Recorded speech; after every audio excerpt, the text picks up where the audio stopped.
اسلام آباد میں برطانوی سفیر کی جمعیت علماء اسلام کے سربراہ مولانا فضل الرحمان سے ملاقات، پاک برطانیہ تعلقات کے فروغ پر اتفاق۔ تفصیلات کے مطابق پاکستان میں برطانیہ کے سفیر جین میریٹ نے اسلام آباد میں جمعیت علماء اسلام کے سربراہ مولانا فضل الرحمان سے ملاقات کی ہے۔ ملاقات میں پاکستان اور خطے کی مجموعی سیاسی و سیکورٹی صورتحال پر تبادلہ خیال کیا گیا۔ دونوں رہنماؤں نے باہمی دلچسپی کے امور پر گفتگو کرتے ہوئے پاک برطانیہ تعلقات کو مزید مضبوط بنانے پر اتفاق کیا۔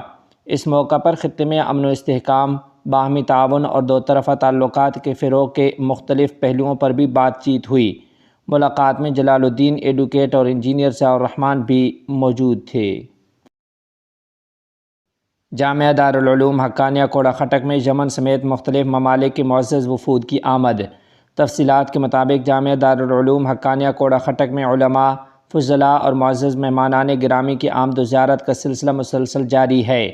ملک و بیرون ملک سے آنے والے مہمان حضرات جامعہ کے مختلف شعبہ جات کا دورہ کرتے ہیں اور اساتذہ اکرام سے ملاقات کا شرف حاصل کرتے ہیں۔ حال ہی میں یمن سے آئے ہوئے ایک معزز وفد سمیت متعدد دینی و علمی شخصیات نے جامعہ دارالعلوم حقانیہ کوڑا خٹک کا دورہ کیا۔ اس موقع پر وفود کو جامعہ کے علمی و تعلیمی نظام سے آگاہ کیا گیا اور مختلف شعبہ جات کا تفصیلی وزٹ کرایا گیا۔ مہمان علماء کو حضرت مولانا حافظ لقمان الحق حقانی صاحب سے ملاقات کا شرف بھی حاصل ہوا۔ ملاقات کے دوران دینی و علمی موضوعات پر مفصل گفتگو ہوئی اور امت مسلمہ کو درپیش فکری و عملی چیلنجز پر تبادلہ خیال کیا گیا۔ آخر میں حضرت مولانا لقمان الحق حقانی نے وفود کے لیے خصوصی دعا فرمائی اور انہیں جامعہ دارالعلوم حقانیہ کی طرف سے خیر سگالی کے جذبات پیش کیے۔ اسلام کو دین اکبری کے قالب میں ڈھالنے والے عناصر کو عوامی حمایت حاصل نہیں، جمعیت علماء اسلام بنگلہ دیش۔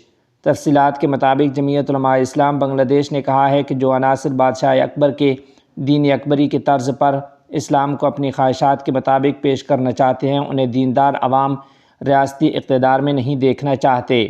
مغرب کے بعد دارالحکومت ڈھاکہ کے پرانا پلتل میں جمعیت کے مرکزی دفتر میں منعقدہ مرکزی عاملہ اور میٹروپولیٹن شورا کے مشترکہ اجلاس میں قائدین نے اظہار خیال کرتے ہوئے کہا کہ حالیہ دنوں میں ملک میں مذہبی و اخلاقی انحرافات کے ساتھ ساتھ مختلف سازشوں پر مبنی سرگرمیاں تشویشناک صورت اختیار کر چکی ہیں۔ قائدین نے کہا کہ بعض موقع پرست طبقے دین اکبری کے باطل نظریے کی آڑ میں اسلام کو مسخ کر کے پیش کرنے کی کوشش کر رہے ہیں۔ یہ لوگ اسلام کے عقائد و احکام کو نرم کر کے اور رواداری کے نام پر مذہبی امتیاز اور مسلم تشخص کو مٹانے کے درپے ہیں۔ عوام ان گمراہ عناصر کو اقتدار میں نہیں دیکھنا چاہتے۔ اجلاس کی صدارت مرکزی سینئر نائب صدر مولانا عبدالرب یوسفی نے کی۔ قائدین نے قادیانی فتنہ پر گفتگو کرتے ہوئے کہا کہ قادیانی گروہ ختم نبوت جیسے بنیادی عقیدے کے منکر ہیں، وہ مسلمان نہیں بلکہ مسلمانوں کے بھیس میں گمراہی پھیلا رہے ہیں۔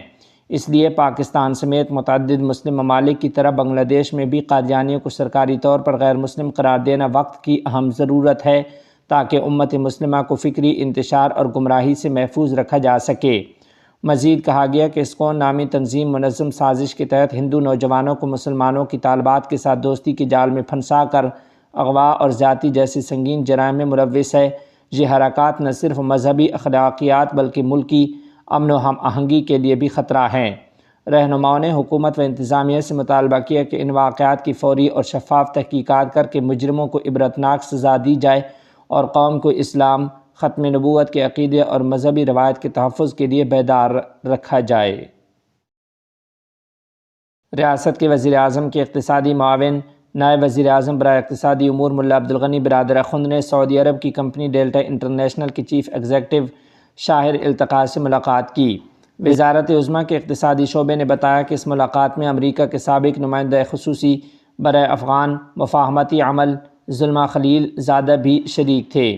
ملاقات کے دوران فریقین کے درمیان گیس کی تلاش، نکاسی اور گیس پائپ لائنز بچھانے کے امور پر گفتگو ہوئی۔